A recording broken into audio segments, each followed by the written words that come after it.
Hello, I'm Yvonne LaRose. I'm an organizational development consultant who specializes in diversity, Title VII diversity.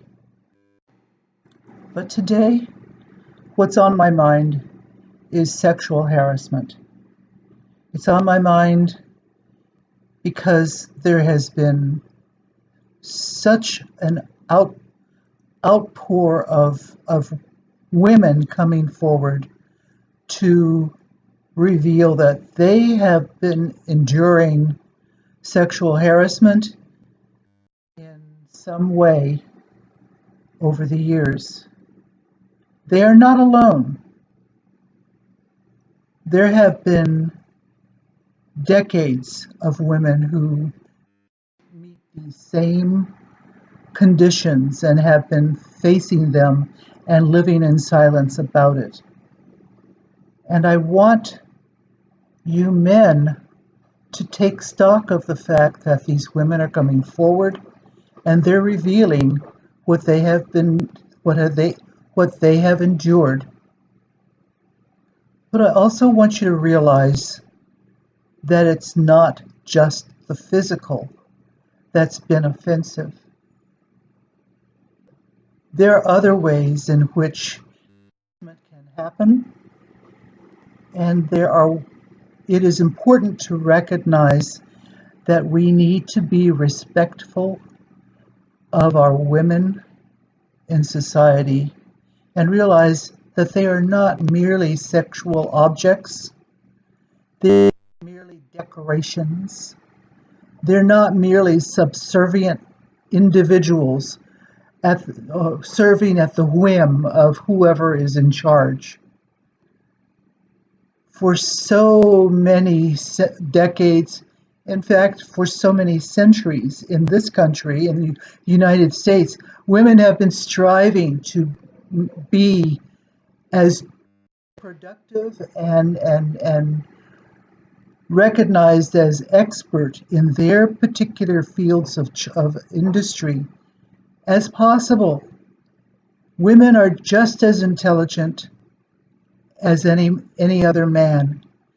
Women are humans, and they deserve the respect and equal limelight with men.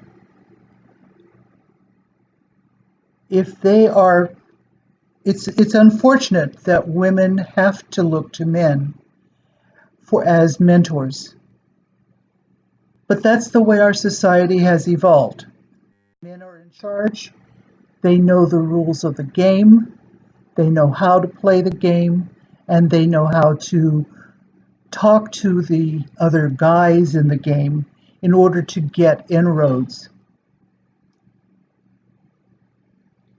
Stop and realize that women are wanting to learn the rules of the game, not so that they can become men, but so that they can become partners in this thing called the business of running our world, running our society, keeping our society operating in a sensible way.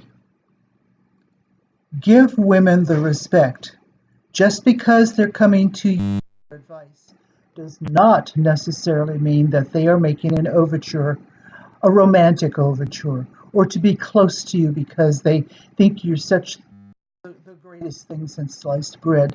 Maybe they recognize you as an expert in your field and want to learn the techniques that you have developed in order to be as effective as you are. You're a teacher.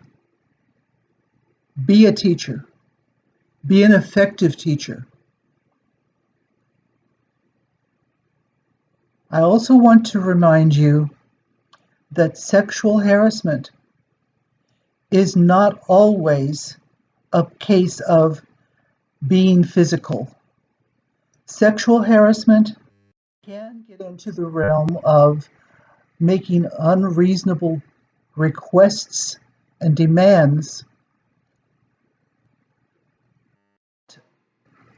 just are illogical. If you need to have a woman do something, Have her do it as you would any other person.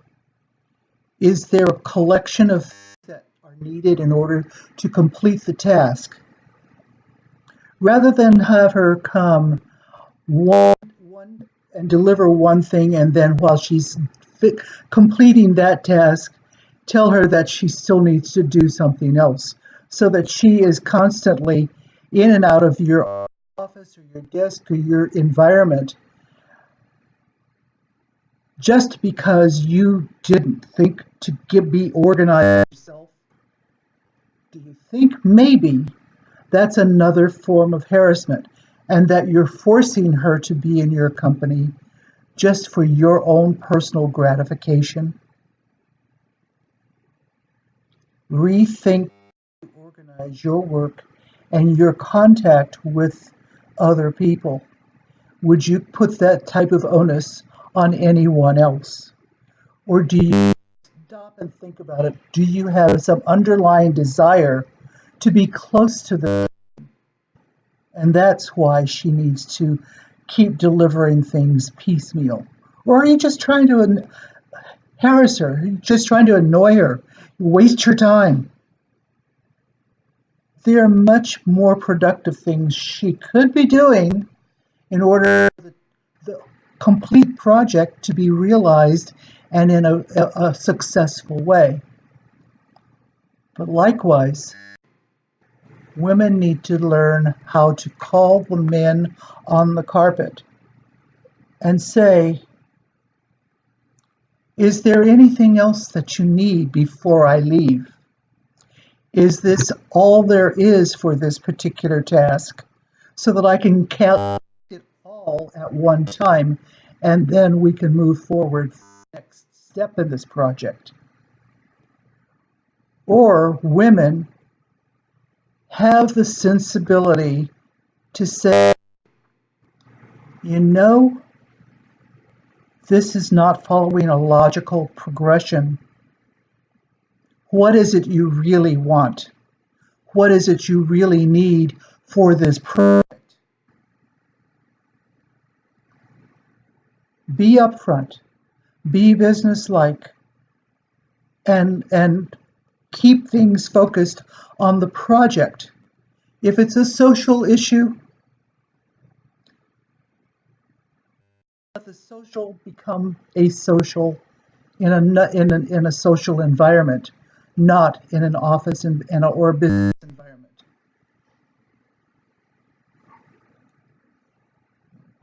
And keep your hands to yourself. It's okay to give up if someone is suffering. Sometimes it's appropriate to ask permission to give a hug.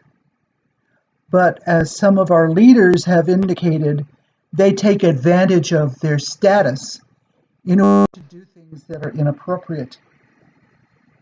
It doesn't need to happen. It doesn't need to happen. It should not happen.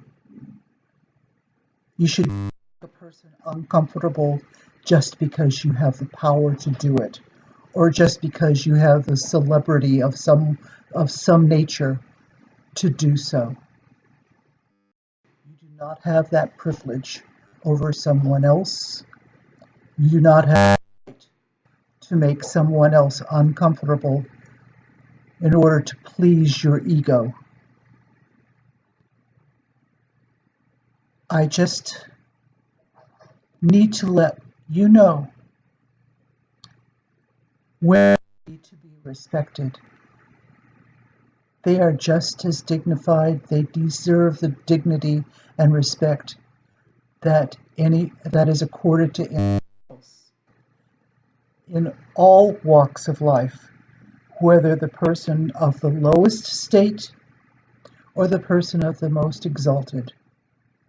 Each person deserves to be respected and given the dignity that is deserving of any other person.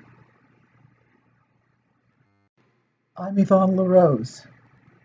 I'm an organizational development consultant in the areas of Title VII diversity, and also in areas of abuse and harassment.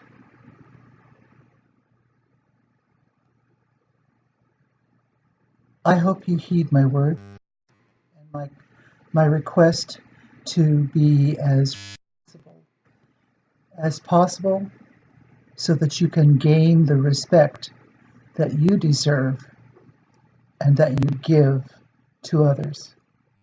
Thank you. Thank you for listening.